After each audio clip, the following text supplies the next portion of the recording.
Welcome to T-SAT. ఈ వీడియోలో మనం ఇండియా యునైటెడ్ కింగ్డమ్ మధ్య ఉన్నటువంటి సంబంధాలను డిస్కస్ చేసుకోబోతూ ఉన్నాం. సో ఇక్కడ యునైటెడ్ కింగ్డమ్ అనగానే మనకు గుర్తొచ్చేటువంటి అంశం ఏంటి అంటే బ్రిటన్ లేదా లండన్ నగరం మనకు గుర్తొస్తూ ఉంది. సో ఇక్కడ ఈ బ్రిటిష్ వాళ్ళు ఎవరైతే ఉన్నారో వీరు భారతదేశాన్ని 200 సంవత్సరాల పైగా పరిపాలించడం జరిగింది. సో ఈ టైంలో భారతదేశంలో ఉన్నటువంటి సంపదను వారు ఆ దేశానికి తీసుకెళ్లడం కూడా జరిగింది, రైట్. సో దానికి సంబంధించినటువంటి అంశాలు ఏమేమి ఉన్నాయి. సో ఇంకోటి, భారత రాజ్యాంగం ఏదైతే మనం రూపొందించున్నామో భారత రాజ్యాంగంలో బ్రిటిష్ నుంచి ఎటువంటి చట్టాలను మనం తీసుకున్నాం, ఏ ఏ అంశాలను మనం ఇక్కడ తీసుకున్నాం అనేటువంటి అంశాలన్నీ కూడా ఈ వీడియోలో మనం డిస్కస్ చేసుకోబోతూ ఉన్నాం. So right, let us start.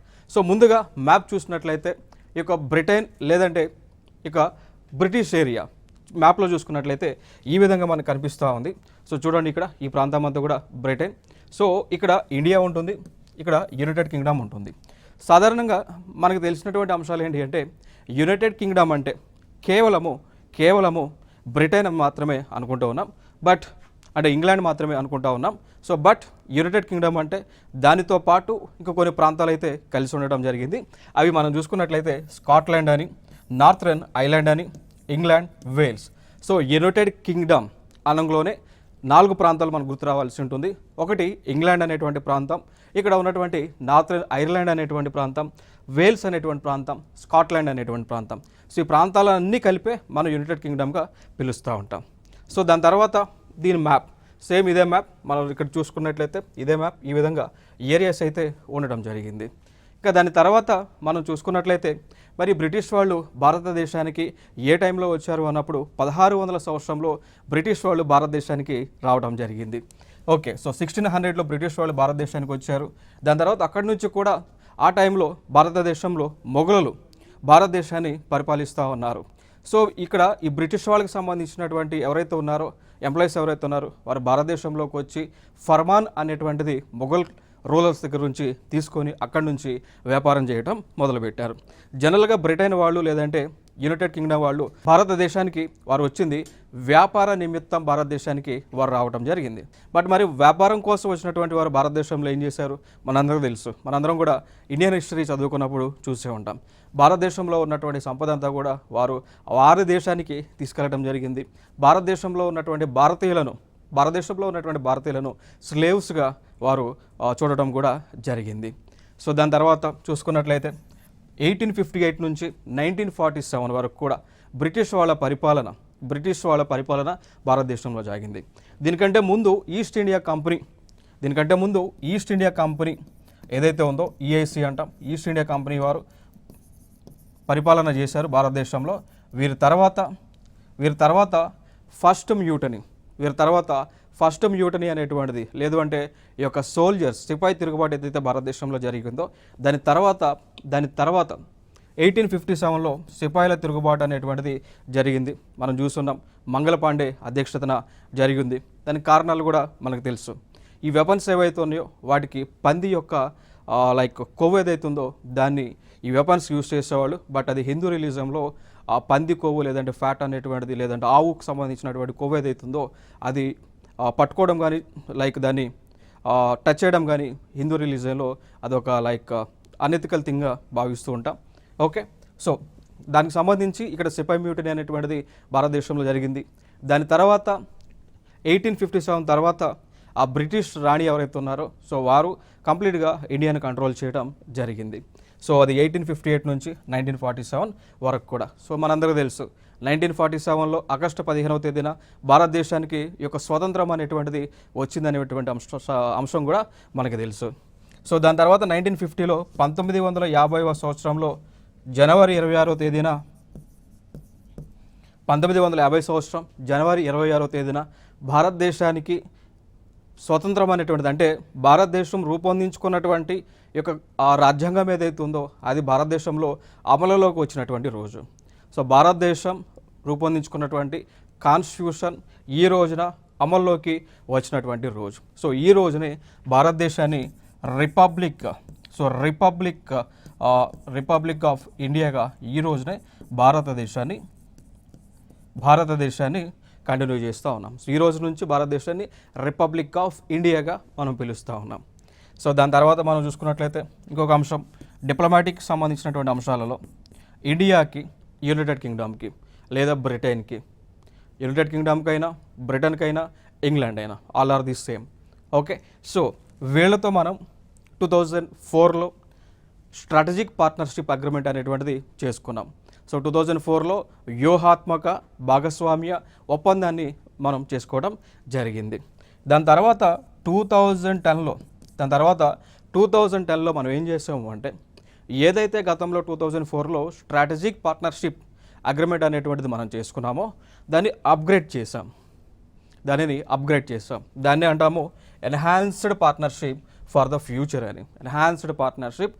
Future అని. సో ఏం లేదు, గతంలో స్ట్రాటజిక్ పార్ట్నర్షిప్ ఉండేది, దాన్ని అప్గ్రేడ్ చేసాం. ఇంకా ఎక్కువ వెసులుబాటు ఇచ్చాము, ఎక్కువ బిజినెస్ అనేటువంటిది చేస్తూ ఉన్నాం.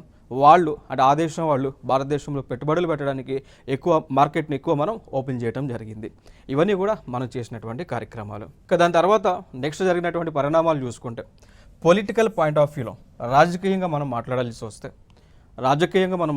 వస్తే భారతదేశం ఇక్కడ ఇంగ్లాండ్ వాళ్ళు చేసినటువంటి ఆ దేశంలో ఉన్నటువంటి పొలిటికల్ సిస్టమ్ అనేటువంటిది భారతదేశం పైన ఇన్ఫ్లుయెన్స్ చేసింది. సో ఇంగ్లాండ్లో, యునైటెడ్ కింగ్డమ్లో, బ్రిటన్లో ఉన్నటువంటి పొలిటికల్ సిస్టమ్ ఏదైతే ఉందో దాన్ని మనం భారతదేశంలో అమలు చేస్తూ ఉన్నాం. ఫర్ ఎగ్జాంపుల్గా తీసుకుంటే, భారతదేశంలో ఉన్నటువంటి వ్యవస్థ పార్లమెంటరీ వ్యవస్థ అండి. భారతదేశంలో ఉన్నటువంటి వ్యవస్థ పార్లమెంటరీ వ్యవస్థ, లేదు అంటే పార్లమెంటరీ సిస్టమ్ అంటాం. సో ఇది బ్రిటిష్ వాళ్ళకి చెందినటువంటిది. సో అదే వ్యవస్థని మనం భారతదేశంలో అమలు చేస్తూ ఉన్నాం. ఇప్పుడు for example United States of America తీసుకున్నారనుకోండి, ఒక పక్క యుఎస్ఏలో ఉన్నటువంటి వ్యవస్థ ప్రెసిడెన్షియల్ సిస్టమ్ అండి. యునైటెడ్ స్టేట్స్ ఆఫ్ అమెరికాలో ఉన్నటువంటి వ్యవస్థ presidential system. So presidential system. బ్రిటన్లో ఉన్నటువంటి వ్యవస్థ పార్లమెంటరీ టైప్ ఆఫ్ సిస్టమ్ అండి. ఇండియాలో ఉన్నటువంటి వ్యవస్థ కూడా సిస్టమ్ కూడా పార్లమెంటరీ సిస్టమే, బట్ చిన్న డిఫరెన్స్ ఉంది. బ్రిటన్ దేశంలో ఆ దేశం మీద పూర్తి కంట్రోల్ అంతా కూడా క్రౌన్ కంట్రోల్లో ఉంటుంది. క్రౌన్ అంటే కింగ్ ఫ్యామిలీ. సో క్రౌన్ అంటే క్రౌన్, లేదంటే ప్రిన్సెస్ అంటే ప్రిన్సెస్, లేదంటే కింగ్ అంటే కింగ్. ఓకే, సో వాళ్ళ పరిధిలో ఉంటుంది కంప్లీట్గా. ఓకేనా. ప్రైమ్ మినిస్టర్ అనేటువంటి వారు నామినల్ అక్కడ. బట్ ఇండియాలో పరంగా చూసుకున్నట్లయితే, ఇండియాలో పార్లమెంటరీ సిస్టమ్ ఉన్నప్పటికీ కూడా పూర్తి కంట్రోల్ అంతా కూడా ప్రైమ్ మినిస్టర్ చేతిలో ఉంటుంది. సో ఇక్కడ ప్రైమ్ మినిస్టర్ చేతిలోకి ఉంటుంది. ప్రెసిడెంట్ ఏమో ఒక నామినల్ హెడ్గా మనం చూస్తూ ఉంటాం. ప్రెసిడెంట్ అనేటువంటి వారు నామినల్ హెడ్ ఇక్కడ ఇండియాలో. ప్రైమ్ మినిస్టర్ అనేటువంటి వారు రియల్ హెడ్. బ్రిటన్లో పార్లమెంటరీ సిస్టమ్ ఉన్నప్పటికీ కూడా రియల్ హెడ్ ఏమో క్రౌను, నామినల్ హెడ్ ఏమో ప్రైమ్ మినిస్టర్ అనమాట. సో రెండింటి మధ్య ఉన్నటువంటి వ్యత్యాసం. ఇంకా దాని తర్వాత మనం ఇదే బ్రిటన్ నుంచి క్యాబినెట్ సిస్టమ్ని మనం తీసుకున్నాం. దాని తర్వాత బైకామరలిజం అనేటువంటిది, అంటే రెండు సభలు ఉండటం. For example Lok Sabha, Rajya Sabha, assembly, council. Okay, so సెంట్రల్లో లోక్సభ, రాజ్యసభ, స్టేట్లో అసెంబ్లీ, కౌన్సిల్. సో దీన్ని బైకామరలిజం అంటాం. సో దీన్ని కూడా మనం బ్రిటిష్ నుంచే తీసుకున్నాం. ఇక దాని తర్వాత సిటిజన్షిప్ అంటాం. సిటిజన్షిప్. సో దీనిలో ప్రాసెస్ ఉంటాయి. సిటిజన్షిప్ అనేటువంటిది ఇవ్వటంలోనూ తీసుకోవడంలోనూ కొన్ని టైప్ ప్రాసెస్ ఉంటాయి. ఇవి కూడా మనం బ్రిటన్ నుంచే తీసుకున్నాం. దాని తర్వాత రూల్ ఆఫ్ లా అనేటువంటిది, చట్టము ముందు అందరూ సమానులే, చట్టానికి ఎవరు అతిథులు కాదు, చట్టం ముందు ఎవరు ఎక్కువ కాదు, ఎవరు తక్కువ కాదు. ఇవన్నీ కూడా మనం బ్రిటిష్ నుంచి మనం తీసుకున్నాం. కోర్స్ బ్రిటిష్లో ఉన్నటువంటి బ్రిటన్లో ఉన్నటువంటి ఆ కాన్స్టిట్యూషన్ని మ్యాగ్నా కార్టా అంటాం. ఇంకొక అంశం ఏంటి అంటే, ఆ బ్రిటన్లో ఉన్నటువంటి దాన్ని మ్యాగ్నా కార్టా అంటాం. వాళ్ళ కాన్స్టిట్యూషన్ బ్రిటన్లో. మన ఇండియాలో ఉన్నది ఇండియన్ కాన్స్టిట్యూషన్. నెక్స్ట్ అంశం, ఇంకా అవి కాకుండా బ్రిటన్ నుంచి మనం తీసుకున్నది గవర్నమెంట్ ఆఫ్ ఇండియా యాక్ట్ 1958లో చేసినటువంటిది. దాని తర్వాత ఇండియన్ కౌన్సిల్స్ యాక్ట్ 1861లో చేస్తున్నారు, 1892లో చేస్తున్నారు, అండ్ 1909లో చేస్తున్నారు. ఇవన్నీ కూడా మనం బ్రిటన్ నుంచే తీసుకున్నాం. దాని తర్వాత గవర్నమెంట్ ఆఫ్ ఇండియా యాక్ట్స్లోనే 1919, 1935 ఓకే, సో దీనిలోనే 1935 ఇవి కూడా మనం బ్రిటన్ నుంచే తీసుకోవడం జరిగింది. ఇక దాని తర్వాత ఇంకొక అంశం ఏంటి అంటే ఇక్కడ గుర్తుపెట్టుకోవాల్సినటువంటి అంశాలు ఏంటి అంటే గవర్నమెంట్ ఆఫ్ ఇండియా 1935లో చేసినటువంటి చట్టం ఏదైతే ఉందో ఇది భారత రాజ్యాంగం పైన చాలా ప్రభావం చూపించింది. భారత రాజ్యాంగంలో ఉన్నటువంటి మ్యాక్సిమం ఆర్టికల్స్ ఇవన్నీ కూడా ఈ గవర్నమెంట్ ఆఫ్ ఇండియా 1935 నుంచే తీసుకున్నారు. సో మెయిన్ సోర్స్ ఇండియన్ కాన్స్టిట్యూషన్కి గవర్నమెంట్ ఆఫ్ ఇండియా యాక్ట్ 1935. ఓకేనా, సో దీన్ని ఒక మినీ కాన్స్టిట్యూషన్గా కూడా మనం పిలవచ్చు. నెక్స్ట్ అంశం ఇంకొక చట్టం Indian independence act 1947. Indian independence act 1947 కూడా మనం అసలు దీన్ని ఫ్రేమ్ చేసిందే బ్రిటిష్ వాళ్ళు అన్నట్టు. ఓకే, సో ఈ చట్టం ద్వారానే ఇండియా పాకిస్తాన్ అనేటువంటి రెండు దేశాలు రిలీజియన్ పాయింట్ ఆఫ్ వ్యూలో విడిపోవటం జరిగింది, రెండు దేశాలుగా ఏర్పడ్డాయి. దాని తర్వాత ఇంకొక అంశం మనం మాట్లాడుకోవాల్సి వస్తే ఇక్కడ బ్రిటన్ అనేటువంటి దేశం ఏదైతే ఉందో వీరు భారతదేశానికి యుఎన్ఎస్సిలో మెంబర్షిప్ రావడానికి కోసం సపోర్ట్ చేశారు. యునైటెడ్ నేషన్స్ సెక్యూరిటీ కౌన్సిల్ అనేటువంటి ఒక ఆర్గనైజేషన్ ఏదైతే ఐక్యరాజ్య సమితిలో వన్ ఆఫ్ ది ఆర్గన్గా ఉందో సో దానిలో మెంబర్షిప్ కోసం ఇండియా ట్రై చేస్తూ ఉంటే దానికి సపోర్ట్గా ఇక్కడ బ్రిటన్ వాళ్ళు ముందుకు వచ్చారు. దాంతోపాటు ఎన్ఎస్జీలో కూడా ఎన్ఎస్జీ అంటే న్యూక్లియర్ సప్లయర్స్ గ్రూప్ అండి. ఎన్ఎస్జీ అనేటువంటిది న్యూక్లియర్ సప్లయర్ గ్రూప్ అనమాట. సో ఈ గ్రూప్ అనేటువంటిది ఎందుకు ఏర్పడింది అంటే ఏ దేశాలు అయితే న్యూక్లియర్ మెటల్స్ని న్యూక్లియర్ మినరల్స్ కలిగి ఉన్నాయో, ఏ దేశాలు అయితే న్యూక్లియర్ టెక్నాలజీ కలిగి ఉన్నాయో ఆ దేశాలన్నీ కూడా గ్రూప్గా ఏర్పడినాయి. సో దీనిలో మెంబర్షిప్ కోసం ఇండియా ట్రై చేస్తే ఇక్కడ బ్రిటన్ వాళ్ళు సపోర్ట్ చేస్తూ ఉన్నారు. సో ఇదొక ఇంపార్టెంట్ అంశం ఇక్కడ. దాని తర్వాత 1947 joint declaration title India UK towards a new and dynamic partnership. So 1947లో ఇండియా యూకే రెండు దేశాలు కూడా ఒక పార్ట్నర్షిప్ అగ్రిమెంట్ చేసుకున్నాయి. దాన్ని India UK towards a new and dynamic partnership అంటాం. 2004లో మళ్ళీ స్ట్రాటజిక్ పార్ట్నర్షిప్ చేసుకున్నాయి. 2010లో ఎన్హాన్స్డ్ పార్ట్నర్షిప్ అగ్రిమెంట్ చేసుకున్నారు. 2021లో కాంప్రహెన్సివ్ స్ట్రాటజిక్ పార్ట్నర్షిప్ని అయితే చేసుకున్నారు. సో 2004లో జనరల్ స్ట్రాటజిక్ పార్ట్నర్షిప్, 2010లో ఎన్హాన్స్డ్ పార్ట్నర్షిప్, 2021లో కాంప్రహెన్సివ్ పార్ట్నర్షిప్. సో అంచెలంచెలుగా ఆ బలాన్ని పెంచుకుంటూ వస్తూ ఉన్నారు, ఆ బలాన్ని డెవలప్ చేసుకుంటూ వస్తూ ఉన్నారు. దాని తర్వాత అంశం చూస్తే ఈ డిప్లొమాటిక్ రిలేషన్స్లో భాగంగా, దౌత్య సంబంధాలలో భాగంగా రెండు దేశాలకు కూడా ఎంబసీలను ఏర్పాటు చేసుకున్నాయి. ఫర్ ఎగ్జాంపుల్గా తీసుకుంటే యునైటెడ్ కింగ్డమ్ వాళ్ళు ఇండియాకి సంబంధించినటువంటి ఎంబసీని లండన్ నగరంలో ఏర్పాటు చేశారు. సో దాన్ని అంటాం, ఇక్కడ చూడండి, హై కమిషన్ ఆఫ్ ఇండియా లండన్లో ఏర్పాటు చేశారు యూకేలో. అదే విధంగా బ్రిటిష్ వాళ్ళకి సంబంధించినటువంటి ఎంబసీని కూడా భారతదేశంలో ఏర్పాటు చేశారు. అది ఎక్కడ అన్నప్పుడు న్యూఢిల్లీలో. సో ఇది ఒక ప్రీవియస్ ఇయర్ క్వశ్చన్. యునైటెడ్ కింగ్డమ్కి సంబంధించినటువంటి ఎంబసీని ఏ నగరంలో ఏర్పాటు చేశారు? పీవైక్యూ న్యూఢిల్లీలో ఏర్పాటు చేశారు. దాని తర్వాత డిఫెన్స్కి సంబంధించినటువంటి ఆ విన్యాసాలునే. సో డిఫెన్స్ సంబంధించి విన్యాసాలు మనం చూసుకున్నట్లయితే 7వది అజేయ వారియర్ 23 అండి, అజేయ వారియర్. సో 2023లో జరిగినటువంటి ప్లేస్ సాలిస్బరీ ప్లెయిన్స్ యునైటెడ్ కింగ్డమ్లో ఉంటాయి. సో టైం కూడా అంటే డే చూస్తే 27 ఏప్రిల్ నుంచి 11 మే 2023 మధ్య జరిగినాయి. సో 27 ఏప్రిల్ 11 మే మధ్య జరిగినాయి. 11 మే 2023లో జరిగింది. సో ఫైనల్గా మీరు ఫోకస్ చేసేది ఇక్కడ ప్రధానమైనటువంటి అంశాలు ఏంటి అంటే అజయ్ వారియర్స్ అనేటువంటి విన్యాసం ఏ రెండు దేశాల మధ్య జరిగింది.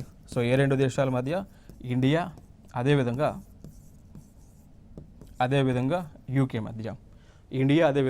యూకే మధ్య. ఓకేనా? సో జరిగినటువంటి ప్లేస్ కూడా మీరు చూసుకున్నట్లయితే సాలిస్బరీ ప్లెయిన్స్ యునైటెడ్ కింగ్డమ్లో జరిగింది 2023కి సంబంధించి. దాని తర్వాత ఇండియా యూకే మళ్ళీ కలిసి ఒక బైలేటరల్ నేవల్ ఎక్సర్సైజ్ని దాన్ని మ్యారిటైమ్ ఎక్సర్సైజ్ అంటాం. సో దీన్ని కొంకన్, ఓకే, సో దాని పేరు కొంకన్. సో కొంకన్ దాన్ని నిర్వహించే. సో దీనిలో పాల్గొన్నటువంటి చూసుకుంటే ఇండియన్ నేవీ, అదేవిధంగా యూకే రాయల్ నేవీ. దాంట్లో మనం చూసుకున్నట్లయితే ఇండియన్ నేవీ అదేవిధంగా యూకేకి సంబంధించినటువంటి రాయల్ నేవీ పాల్గొనడం జరిగింది. ఇది జరిగినటువంటి ప్లేస్ ఎక్కడంటే గోవా దగ్గర. సో గోవా దగ్గర కొంకన్ కోస్ట్ ఉంటుంది. గోవా దగ్గర కొంకన్ కోస్ట్ ఉంటుంది. ఆ కోస్ట్ దగ్గర ఈ యొక్క విన్యాసాలు కొంకన్ ఎక్సైజ్ అనేటువంటి విన్యాసాలు జరిగినాయి. ఓకే, ఈ 2023లో జరిగినాయి, మార్చి 20 నుంచి 22 మధ్య. ఇంకా 24లో జరగాల్సి ఉంది కానీ బట్ అది ఇంకా డేట్ అయితే ఇంకా అనౌన్స్ చేయలేదు. మోస్ట్ ప్రాబబ్లీ 25 కైనా జరగవచ్చు. నెక్స్ట్ ఇంకొక అంశం చూస్తే ఇక్కడ ఎక్సైజ్ కొంకన్ 2023 దాని యొక్క ఫొటోస్ మీరు చూడవచ్చు. కొంకన్ ఎక్సైజ్ కొంకన్ 2023. నెక్స్ట్ ఇంకొక ఎక్సైజ్ చూసుకుంటే ఇంద్రధనుష్ అండి. సో ఇంద్రధనుష్ అనేటువంటి ఎక్సైజ్ ఇంద్రధనుష్. సో ఇది ఫిఫ్త్ వర్షన్ జరిగింది 2020లో జరిగింది. సో ఇది జాయింట్ ఎయిర్ ఫోర్స్ ఎక్సైజ్. ముందు మనం చూసిన నావీ ఎక్సైజ్లు, ఇదేమో ఎయిర్ ఫోర్స్ ఎక్సైజ్. చూడండి ఇక్కడ దాని పేరు ఇంద్రధనుష్.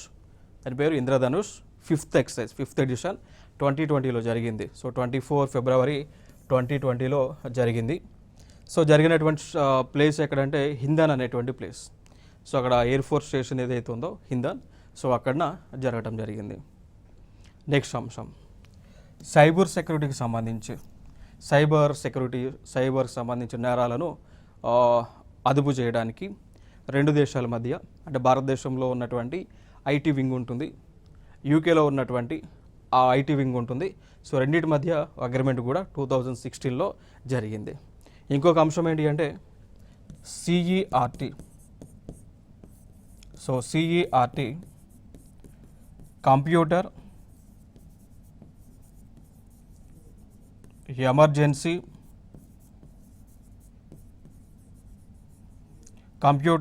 ఎమర్జెన్సీ రెస్పాన్స్ టీమ్ అంటాం. ఇక్కడ ఐఎన్ అంటే India, very important. Okay, so దీని ఫుల్ ఫామ్ అడిగారు. దీని యొక్క ఫుల్ ఫామ్ ఏంటి అని చెప్పేసి అడిగి ఉన్నారు. సో సెట్ అంటే computer emergency response team. IN అంటే ఇండియా, ఇక్కడ కూడా same computer emergency response team ఎక్కడ యూకేలో ఉంది. సో రెండు సంస్థలు కూడా అగ్రిమెంట్ చేసుకున్నాయి.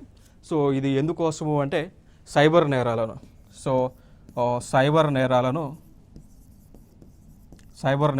అరికట్టడం అనమాట.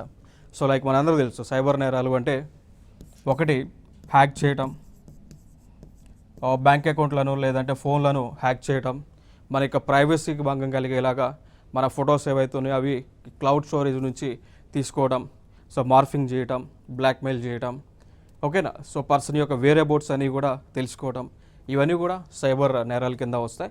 సో దీన్ని అదుపు చేయడానికి రెండు దేశాలు కూడా భాగస్వామ్యంగా అవటం జరిగింది. దాని తర్వాత ఎకనామిక్ పాయింట్ ఆఫ్ వ్యూలో చూసుకుంటే, ఆర్థిక పరంగా చూసుకుంటే రెండు దేశాలు కలిసి ఒక కమిటీని ఏర్పాటు చేస్తాయి. దాని పేరే joint committee and trade committee JETCO 2005లో ఏర్పాటు చేయడం జరిగింది. దాని తర్వాత ఇండియా యూకే సో ఈ రెండు దేశాలు కలిసి ఒక ఫ్రీ ట్రేడ్ అగ్రిమెంట్ను కూడా చేసుకున్నాయి. సో ఫ్రీ ట్రేడ్ అగ్రిమెంట్ అంటాం, ఎఫ్టీఏ ఫ్రీ ట్రేడ్ అగ్రిమెంట్ అండి, క్లియర్ కదా. సో ఈ ఫ్రీ ట్రేడ్ అగ్రిమెంట్ అనేటువంటిది దేనికి సంబంధించింది అంటే ఈ రెండు దేశాల మధ్య వస్తువులను ఎగుమతి చేసేటప్పుడు దిగుమతి చేసేటప్పుడు ఎటువంటి అడ్డంకులు లేకుండా ఉండే విధంగా, దాంతోపాటు ఎటువంటి ఎడిషనల్ ట్యాక్సెస్ అనేటువంటివి అదనపు ఛార్జీలు లేకుండా వేయటం. సో ఫ్రీ ట్రేడ్ అగ్రిమెంట్స్ ఎందుకు జరుగుతాయంటే టు అవాయిడ్ అడిషనల్ ట్యాక్సెస్, ఓకేనా. దాంతోపాటు ఆ దేశానికి సంబంధించినటువంటి వస్తువులు ఏవైనా ఈ దేశానికి వచ్చినప్పుడు వెంటనే వాటిని ఇంపోర్ట్ చేసుకోవటం, లేదంటే ఎగుమతి చేసుకోవటం, దానికి సంబంధించిన అమౌంట్ వెంటనే పే చేయటం, ఇవన్నీ కూడా ప్రాసెస్. సో లైక్ ఇప్పుడు కస్టమ్స్ దగ్గర క్లియరెన్స్ ఇస్తారు అన్నట్టు. ఇప్పుడు ఏ కంట్రీకైనా ఫ్రీ ట్రేడ్ అగ్రిమెంట్ అనేటువంటిది చేసుకుంటే ఒక కంట్రీ ఇంకో కంట్రీతో ఫ్రీ ట్రేడ్ అగ్రిమెంట్ చేసుకుంటే ఆ చేసుకున్నటువంటి కంట్రీ నుంచి ఏదైనా వస్తువులు కనుక ఈ దేశానికి వస్తే అప్పుడు కస్టమ్స్ క్లియరెన్స్ అనేటువంటిది ఈజీగా వెంటనే ఇస్తారు. దానికి సంబంధించినటువంటి అమౌంట్ పే చేసేది కూడా వెంటనే క్లియర్ అయిపోతూ ఉంటుంది. సో అవి బెనిఫిట్స్ అండి. ఓకే, నెక్స్ట్ అంశం. దాని తర్వాత కొన్ని అంశాలు, key exports from UK to India. So United Kingdom నుంచి, యూకే నుంచి ప్రధానంగా మనం కొనేటువంటి వస్తువులను చూసుకుంటే ఒకటి మెటల్స్ కానీ, స్క్రాప్ ఐటమ్స్ కానీ, మెకానికల్ మెషినరీ కానీ, నాన్ ఫెరస్ మెటల్స్ అంటే ఐరన్ కాకుండా ఉండేటువంటివి అవన్నీ కూడా ఇంపోర్ట్ చేస్తూ ఉన్నాం. దాని తర్వాత ట్రావెల్కి సంబంధించి టూరిజం కూడా ఆ దేశం నుంచి ఈ దేశానికి టూరిజం జరుగుతూ ఉంది. మరి ఇండియా నుంచి ఆ దేశానికి యునైటెడ్ కింగ్డమ్కి ఎక్కువగా మనం ఎక్స్పోర్ట్ చేసేటువంటి అంశాలు కూడా మిషనరీస్ ఉన్నాయి. మిషనరీస్ తర్వాత క్లాతింగ్, సో బట్టలను ఎక్స్పోర్ట్ చేస్తూ ఉన్నాం. ఈ బట్టలు ఎక్స్పోర్ట్ చేసేటువంటి కార్యక్రమం ఏదైతే ఉందో ఇది బ్రిటిష్ వాళ్ళు భారతదేశాన్ని పరిపాలించిన దగ్గర నుంచి కూడా బ్రిటిష్ వాళ్ళు భారతదేశాన్ని పరిపాలించినప్పటి నుంచి కూడా ఈ యొక్క బట్టలు అనేటువంటి మనం యూకేకి ఎక్స్పోర్ట్ చేస్తూ ఉన్నాం. ఇప్పుడు ఫర్ ఎగ్జాంపుల్ తీసుకుంటే మనకి గుజరాత్లో, వెస్ట్ బెంగాల్లో, మహారాష్ట్రలో, సూరత్ దగ్గర ఆ ప్రాంతాల్లో బట్టలను తయారు చేసేటువంటి మిల్లులు బ్రిటిష్ వాళ్ళే పెట్టారు. బట్టలు తయారు చేసేటువంటి మిల్లులన్నీ కూడా బ్రిటిష్ వాళ్ళే పెట్టడం జరిగింది. సో ఆ బట్టలో అప్పుడు తీసుకెళ్ళి ఎక్స్పోర్ట్ చేసేవాళ్ళం, ఇప్పుడు కూడా అదే ప్రాసెస్ కూడా జరుగుతూ ఉంది. దాని తర్వాత రిఫైండ్ ఆయిల్ ఎక్స్పోర్ట్ చేస్తున్నాం. దాని తర్వాత ఇంకా బిజినెస్ సంబంధించిన సర్వీసెస్ కానీ, సాఫ్ట్వేర్ సంబంధించినటువంటి సర్వీసెస్ కానీ ఇవన్నీ కూడా మనం ఆ దేశానికి ఎక్స్పోర్ట్ చేస్తూ ఉన్నాం. ఇంకొక అంశం మనం గుర్తుపెట్టుకోవాల్సినటువంటి అంశం ఏంటి అంటే ఇక్కడ వరల్డ్ వైడ్గా జీడిపి ర్యాంకింగ్స్ ఉంటాయి. వరల్డ్ వైడ్గా జీడిపి.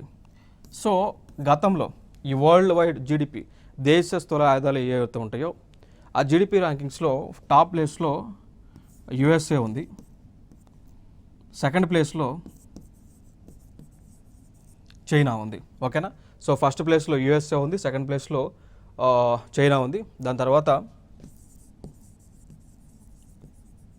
జర్మనీ,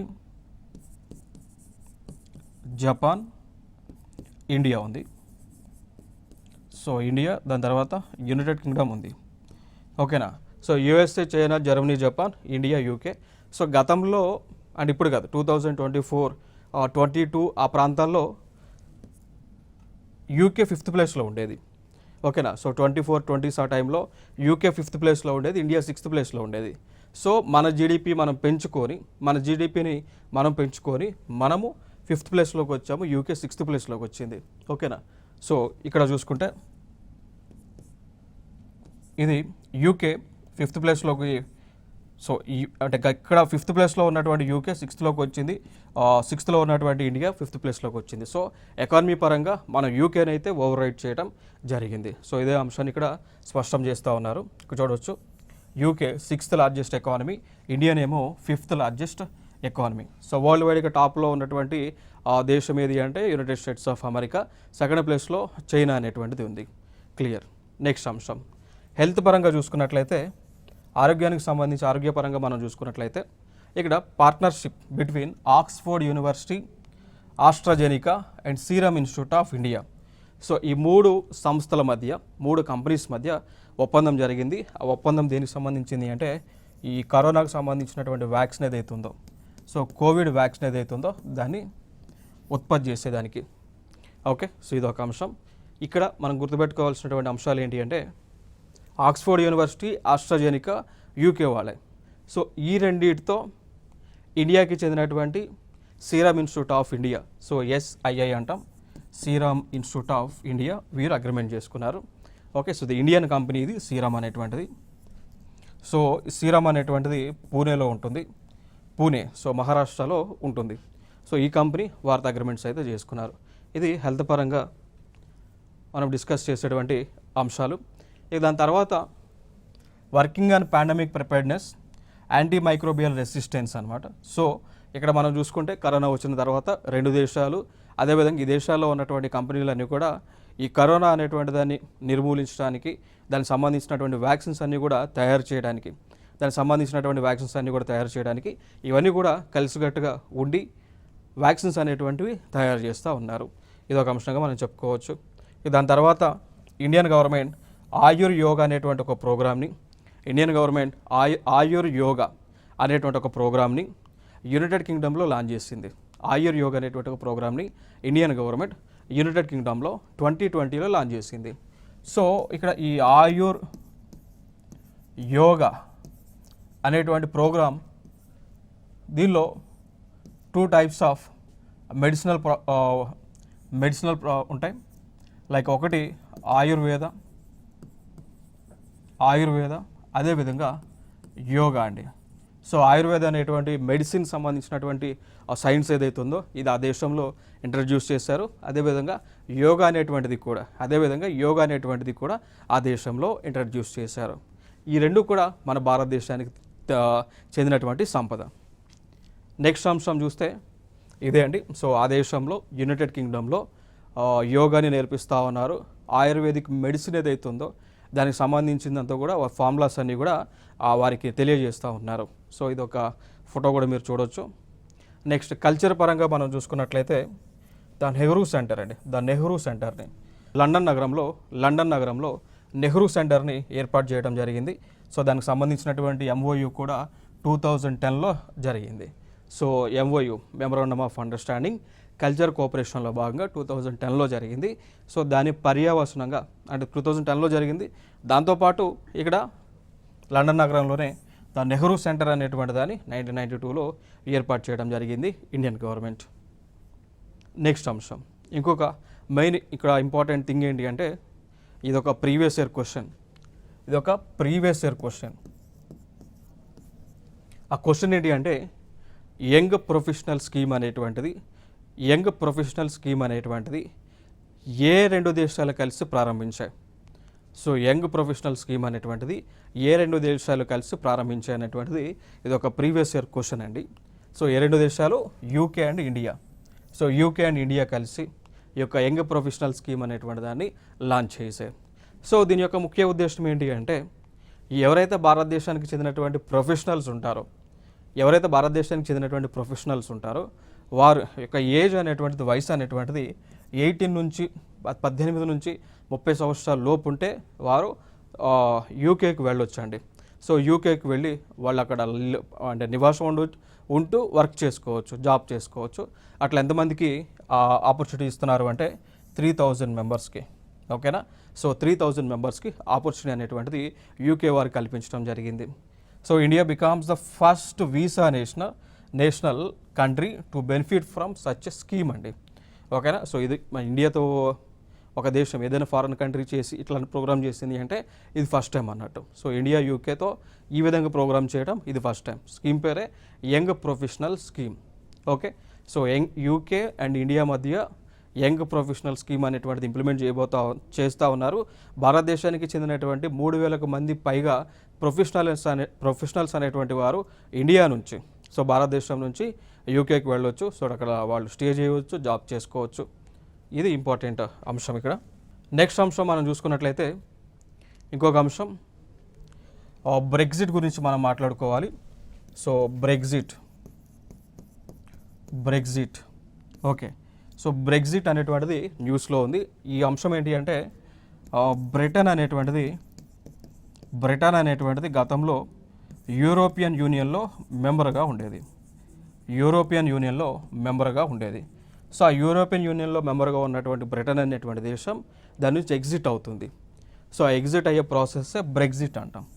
సో పేరులో ఉన్నది BR అంటే బ్రిటన్, EXIT అంటే బయటకు వచ్చేయటం. దేని నుంచి? యూరోపియన్ యూనియన్ నుంచి వచ్చేయటం. సో దీనికి సంబంధించి ఆ దేశంలో ప్రజల దగ్గర నుంచి ప్రభుత్వం రెఫరెండం అనేటువంటిది తీసుకుంది. సో రెఫరెండం తీసుకున్న తర్వాత అక్కడ ఉన్నటువంటి ప్రజలందరూ కూడా యూరోపియన్ యూనియన్ నుంచి బయటకు వచ్చేయండి అని చెప్పేసి వాళ్ళు ఓటింగ్ ఇచ్చారు. ఓటింగ్ ఇచ్చిన తర్వాత బ్రిటన్ ఏదైతే యూరోపియన్ యూనియన్లో ఉందో సో వాళ్ళు ఎగ్జిట్ అయ్యి బయటకు వచ్చారు. సో ఇది బ్రిటన్ కాన్సెప్ట్. సో ఇదే ఇక్కడ బ్రిటన్ కాన్సెప్ట్. ఇక దాని తర్వాత చూసుకుంటే దానికి సంబంధించినటువంటి ఓటింగ్ అండి. బ్రిటన్లో జరిగినటువంటి బ్రెగ్జిట్ సంబంధించి రెఫరెండం. సో రెఫరెండం అంటే ప్రజల దగ్గర నుంచి తీసుకున్నటువంటి ఒపీనియన్. సో దీనిలో 51.9% పబ్లిక్ యూరోపియన్ యూనియన్ నుంచి బ్రిటన్ ఎగ్జిట్ అవ్వమని వాళ్ళు ఓటింగ్ చేశారు. 48.2% ఏమో దానిలోనే ఉండమని వీళ్ళు సపోర్ట్ చేయటం జరిగింది. ఓకే. సో చూడొచ్చు దానికి సంబంధించినటువంటి క్వశ్చన్ కూడా ఉంది. ఇది ఫైనల్ క్వశ్చన్. సో బ్రెగ్జిట్ అనే పదం కింది వాటిలో దేనికి సంబంధించింది? ఇది ఒక ప్రీవియస్ ఇయర్ క్వశ్చన్. సో దేనికి సంబంధించింది ఆన్సర్ మీరే కామెంట్ బాక్స్లో ఆన్సర్ ఇవ్వండి. ఇక్కడ ఆప్షన్స్ చూసుకుంటే బ్రిటన్కు అక్రమ వలసలు, ఐరోపా సంఘము, Rio Olympics and for information technology. So answer ఇవ్వండి ఇక్కడ, రైట్.